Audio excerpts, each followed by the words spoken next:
Halo semuanya, kembali lagi di vlog Danif dan kali ini kita mau bahas Toyota Kijang Innova.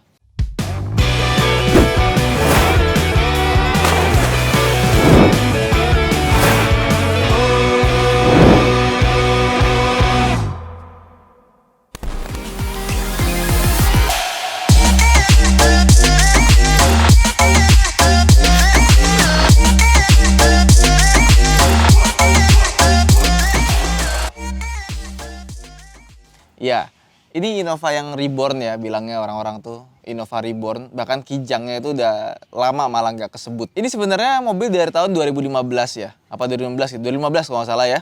2015, udah hampir 5 tahun, 2020 ini nggak ada update sama sekali. Jadi tampangnya dari dulu sampai sekarang masih begini-begini aja. Nggak mau ngebahas mobil yang masih ada dijual di pasaran. Gue biasanya udah modelnya udah lawas gitu, mungkin yang sebelum facelift yang baru kita bahas. Jadi kali ini kita akan ngebahas soal si Kijang Innova Reborn. Nah ini kebetulan yang tipe Q diesel automatic ya, baru kita beli. Kalau kalian pengen lihat video ngebelinya gimana, bisa cek video berikut ini. Karena kita belinya waktu itu di seva.id, kita belinya online gitu ya, sama sekali nggak lihat unit. Dan percaya aja sama Seva, datang, beng, mobilnya bagus, kondisinya masih bagus banget. Meskipun dia kilometernya sudah 70.000 kilometer. Ya maklum karena mobil tahun 2016. Bayangin 2016 sampai sekarang kalau kita beli Innova Q itu masih seperti ini desainnya. Jadi Innova ini ada 4 buah tipe ya. Tipe G, V, Q, sama Venturer. Nah kalau nggak salah sekarang yang Q ini udah nggak ada ya. Langsung orang biasanya langsung ngambil yang Venturer. Yang Venturer itu beda sama Q. Kalau dari depan, body kit depannya, samping, belakang, velgnya sama cuma dicat hitam. Terus sama ada tambahan krum-kruman di ya kaca belakang sama sampingnya. Terus masuk ke dalam ke interior, dia sudah pakai jok kulit, sama di tengahnya ada TV yang nongol dari atas, bisa naik ke atas gitu ya. Nah, terus yang Q ini sebenarnya unit yang cukup langka. Kenapa? Karena biasanya orang langsung ngambil yang Venturer, dan waktu pertama kali keluar itu memang Q itu cukup laris, tapi nggak selaris G sama V. Biasanya kalau kita lihat Innova tuh G, karena biasanya buat mobil kantor atau mobil rental. Salah satu yang membuat orang lebih cenderung membeli tipe V dibanding tipe Q, karena tipe V itu bedanya sama yang Q itu sekitar 40 juta. Lumayan ya, 40 juta kan bisa beli motor 2 biji itu Vario. Nah, sedangkan tipe Q ini dibandingkan tipe V itu luarnya sama persis. Asli, lampunya sama. Dia udah LED di bagian proyektor sini, tapi untuk bagian high beamnya dia masih yang biasa, masih halogen. Di sini ada 4 buah titik LED, terus di bagian grillnya sini dia sudah pakai yang berwarna abu-abu, ada krumnya di sini ya. Kalau yang tipe G itu yang awal-awal itu dia jelek banget. Dia kayak plastik doff gitu ya. Nggak ada krumnya di sini, jadi kelihatan kayak murah banget. Terus di sini juga nggak dicat warna hitam piano black seperti ini yang tipe G. Tapi yang sekarang kalau nggak salah udah jadi kayak gini juga gitu. Karena asli tipe G itu harganya udah di atas 300-an, tapi rasanya kenapa kayak murah banget gitu ya dari depan eksteriornya. Nah, dia punya lampu sein itu di sini ya. Sama di sini ada housing fog lamp-nya yang ada chrome-nya di sini.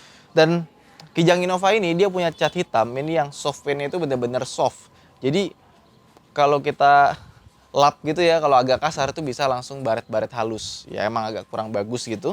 Sama di sini tuh ada chrome yang cuma separuh gitu, nggak nyampe atas, cuma segini doang. Entah kenapa harus dikasih chrome di bagian sininya ya. Dan yang Venturer itu dikasih body kit di bagian sininya.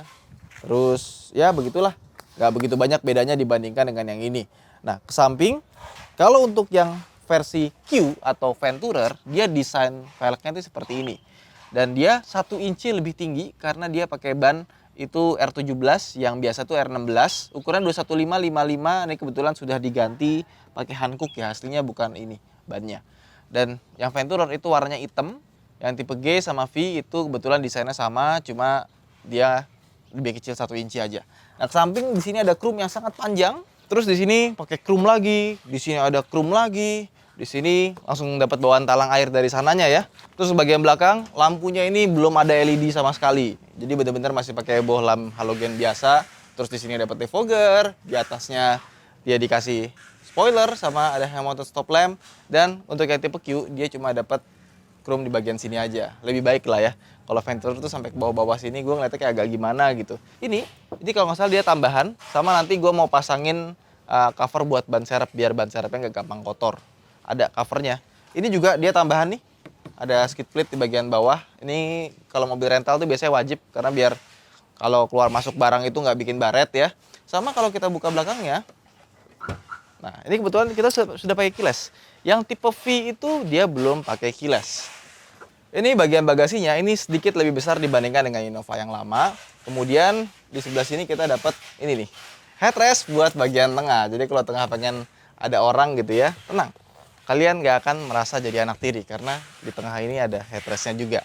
Nah, di sini seperti Innova yang lama ada buat dongkrak, toolkit, semuanya taruh rapi di sini. Bahkan kalau kita mau lepas di bagian sini ya, headrestnya ini kita dikasih tempat penyimpanan. Sama kayak Alphard gitu. Nah, di bawah sini dia nggak ada storage ya, jadi benar-benar kosong. Dan yang gua nggak suka dari mobil ini, kalau misalnya kita mau ganti ban serep itu kita mesti colok-colok ke sini terus diputer-puter biar turun gitu. Harusnya pakai yang model kayak Avanza aja itu lebih enak. Karena gue pernah lagi masukin begitu karena kurang kenceng pas nyambung ya. Di bawah dong, di dalam copot, terus ya udah setengah mati tuh ngeluarin dia. Akhirnya nggak bisa ganti ban dalam deh. Ya udah, itu aja sih paling. Oke, kita tutup. Yang VQ kurang lebih belakangnya sama, paling cuma beda di emblem doang sih, ada tulisan Q-nya gitu. Nah, di atas dia pakai shark fin antena, sama di sini nih, gue suka bagian lampu belakangnya ini, di sini tuh kayak ada buat aeronya ya, lucu gitu. Udah sih itu doang. Sekarang kita masuk ke dalam, kita akan bahas yang tipe Q bedanya apa aja dengan tipe G dan V. Sekarang kita starter engine ya.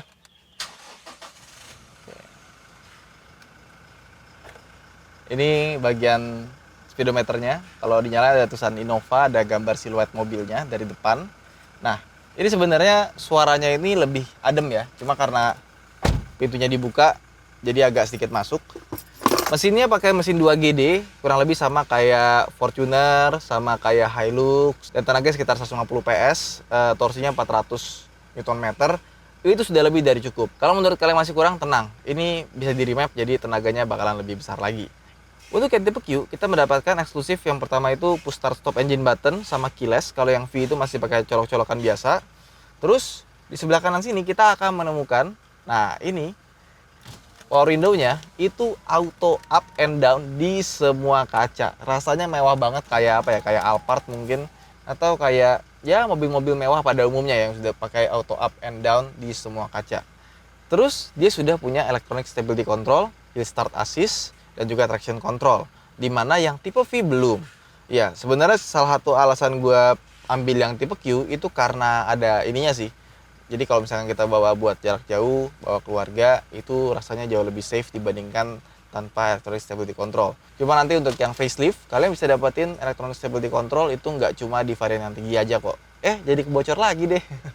Oke, terus setirnya sebenarnya kurang lebih sama tipe V, cuma di tipe Q ini dia dikasih kayu di bagian sini ya, dimana ini sebenarnya nggak begitu penting. Dan gua entah kenapa gua lebih suka setir yang semuanya full kulit sih lingkarnya ya, karena pas lagi kita muter balik gitu ya, terus pas pegang ini itu kayak keras gimana gitu. Ini kan empuk nih dipegang enak, pas pegang sini tuh kayak gimana ya. Tapi ya itu selera ya, kalau gue sih lebih suka yang semuanya kulit dibandingkan ada yang lapisan kayu atau karbon di bagian sininya. Terus tipe Q dan V itu juga mendapatkan AC digital. Jadi yang tipe G doang nggak dapat digital. Terus kita dapat panel kayu di bagian sini. Terus dan di bagian sini tuh entah kenapa gue rasa harusnya dia dikasih piano black atau panel kayu ya. Ini plastiknya ini sih agak kurang mewah aja rasanya di bagian sini. Nah, terus yang gue suka dari Innova ini kalau kita nyalain lampu gitu ya. Ini kebetulan lampunya sudah ada autonya ya. Tapi pas kita nyalain lampunya gitu ya, itu warna birunya itu rasanya sih mewah ya. Mulai dari setirnya, terus bagian power window-nya, tombol-tombol di sini, eco mode sama power mode-nya itu kalau nyala itu birunya itu adem gitu kelihatannya. Nah, di sini juga kita mendapatkan kayak illumination lamp, tapi ini kayak housing-nya tuh gede banget. Ini bisa diatur dari sini. Tapi untuk lampu dalamnya ini dia masih pakai lampu kuning biasa, belum pakai lampu yang udah LED. Nah, di sini kita mendapatkan lampu ya, sama buat kaca di bagian sun visor-nya, sama di sebelah kiri juga ada. Jadi rasanya mewah, dan sun visor-nya ini kalau dipegang ini bahannya lembut sekali. Kenapa ini bahannya enak banget ya? Dan sayangnya mobil ini tidak dilengkapi dengan cruise control. Jadi di bagian sebelah kanan sini agak kosong, nggak ada cruise controlnya. Kemudian mobil ini juga harganya itu hampir 500 juta gitu kan. Jadi kurang lebih hampir sama kayak Fortuner VRZ lah. mesinnya sama dengan VRZ, tapi kita nggak dapat kursi yang elektrik, sama cruise control juga kita nggak dapat. Yang VRZ yang sekarang tuh dapat cruise control, dan dibandingkan dengan Fortuner juga kita nggak dapat pedal shift. Padahal harganya dinaikin dikit ya. Daripada pakai eksterior luar dikasih ala-ala Venturi, mendingan dikasih pedal shift, cruise control, sama jok elektrik. Ya, itu buat yang facelift sih ya. Oke, untuk storage gue cukup suka karena di sini kita dapat cup holder. Ada cup holder lagi, ada ruang penyimpanan. Di sini ada ruang penyimpanan yang cukup besar di bagian depan. Ini ada tempat penyimpanan yang nggak begitu dalam, sama di sini ada cup holder. Di sini ada laci yang cukup ya bisa buat taruh sesuatu lah ya. Sama di sini ada tempat penyimpanan lagi yang nggak begitu besar. Nah, di sini ada tempat penyimpanan yang nggak begitu besar juga, tapi kita bisa membuat minuman kita, minuman kaleng itu adem di bagian sini. Ada cup holder lagi di sini, sama di bagian sini udah soft opening, cukup besar lah ya. Oke, itu aja mungkin. Dan tipe Q ini untuk bangku tengahnya dia sudah captain seat, sama kurang lebih kayak Venturer, cuma dia belum pakai jok kulit. Sama untuk yang tipe Q ini dia sudah punya 7 buah airbag. Di sini ada, di kursi ada, di depan ada 2, sama di bawah ini juga ada airbags ya. Jadi kalau kita kecelakaan, amit-amit gitu ya, kalau kita kepentok di bagian sini, airbag yang ngembang, kita terhindar dari cedera otak kalau otak kita ada di dengkul. Kemudian setirnya di sini ada tilt dan teleskopik. Ya kalau untuk posisi mengemudi sih enak, cuma mungkin komplain gue adalah dari Innova ini, pilar A-nya ini terlalu besar dan panjang ke depan. Jadi pandangan kita tuh nggak seenak Innova yang lama. Dan kenapa ya? Ini sebenarnya mobil lebih gede dibandingkan Innova yang lama. Mungkin karena warnanya hitam, terus sama bangku tengahnya lebih tinggi dibuatnya, rasanya jadi lebih sempit untuk di bagian tengah sama belakangnya. Padahal secara dimensi dia lebih gede.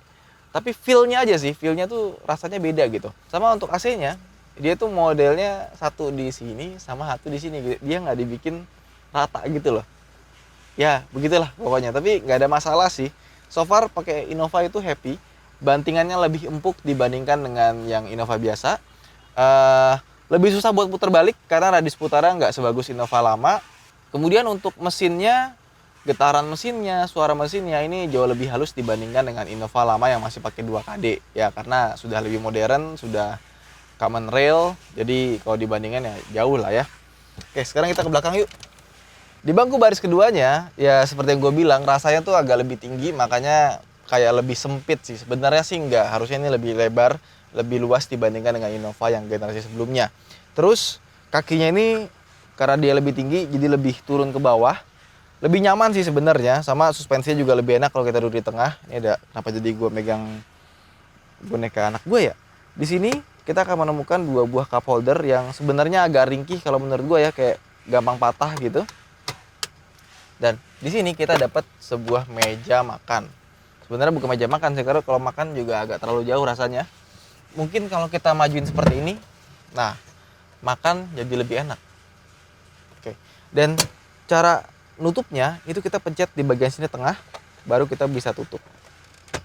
Jadi kalau ngomongin cup holder tuh banyak banget ya. Di sini ada cup holder 1, sini ada 2 lagi, di sini ada cup holder lagi gitu ya. Jadi benar-benar Innova ini mother of cup holders. Sama di bagian sini tuh ada ini nih, ambient lighting-nya, AC-nya, dan pengatur AC belakangnya udah digital.